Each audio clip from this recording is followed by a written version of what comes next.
In the quiet African village of Oru, Christmas is more than a celebration, it is a night of protection, memory, and ancient rules that must never be broken. Every year, a sacred bell is rung once to seal the village from sorrow. But on one fateful Christmas night, the bell rings again after midnight. From that moment, something unseen awakens. Memories begin to slip away, names lose their meaning, and familiar faces feel strangely distant. As fear spreads through the village, a young boy named Sadi starts to sense that the bell is not marking time, but counting something far more dangerous. Shadows move on their own, whispers travel without voices, and the line between the living and the forgotten grows thin. This haunting Christmas tale blends African village life, ancestral mystery, and slow-burning horror into a suspenseful story that creeps quietly into the heart and mind. What is the bell counting? And what happens when it reaches the last name? Listen carefully, some stories are not meant to be heard twice. Make sure to support me by liking and subscribing. The village of Oru sat quietly between low red hills and wide palm trees that whispered when the wind passed. Every Christmas season, the people of Oru prepared with both happiness and care, because Christmas was believed to be a night when the living world and the unseen world stood very close together. At the center of the village stood an old bell tower made of clay and stone. Inside it hung a dark bell that was only rung once every year on Christmas Eve. The elders said the bell sealed the year and protected the village from sorrow. No one knew who first made the rule, but everyone obeyed it, because bad things always followed broken rules in Oru. That Christmas felt different from the start. The sky stayed cloudy even when the sun rose, and the air felt heavy on the skin. Children played quietly, and animals stayed close to their homes. Little Sadi, a boy with sharp eyes and a restless heart, felt uneasy all day. He noticed that the shadows near the bell tower moved even when nothing passed in front of them. His grandmother Oma tied red cloth on their door and burned dry leaves, whispering old words. When Sadi asked why the night felt wrong, Oma only said that Christmas was a night when names mattered very much. As darkness came, the villagers gathered near the fire circle with candles and food.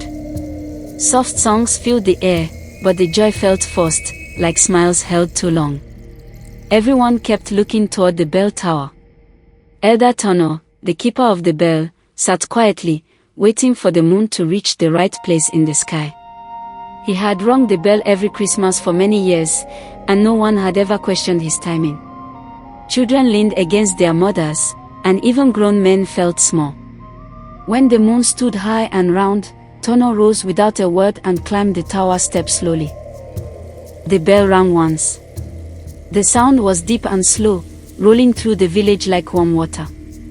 It passed through huts, trees, and hearts, touching every living soul. People bowed their heads, holding their breath until the echo faded. Relief spread through the crowd, and quiet joy returned. Fires burned brighter, and laughter came back in soft pieces. Some villagers hugged one another, believing the year was safely closed. Sadi felt calm for a moment, though his chest still felt tight, like something unfinished was waiting nearby. Then the bell rang again. This sound was sharp and cold, and it did not fade gently. It cut through the air and stayed there, shaking the ground beneath their feet. Everyone froze. Candles flickered wildly. Babies began to cry. Elder Tono was no longer in the tower doorway. No one remembered seeing him climb down.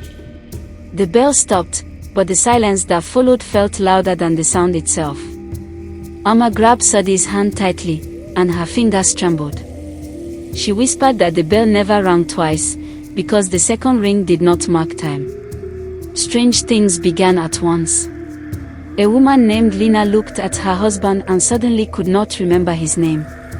A man called Beko forgot the path to his own hut and stood confused like a lost child. The elders tried to calm everyone, but even they felt something slipping inside their minds. Sadi noticed that the fire shadows no longer matched the people standing near them.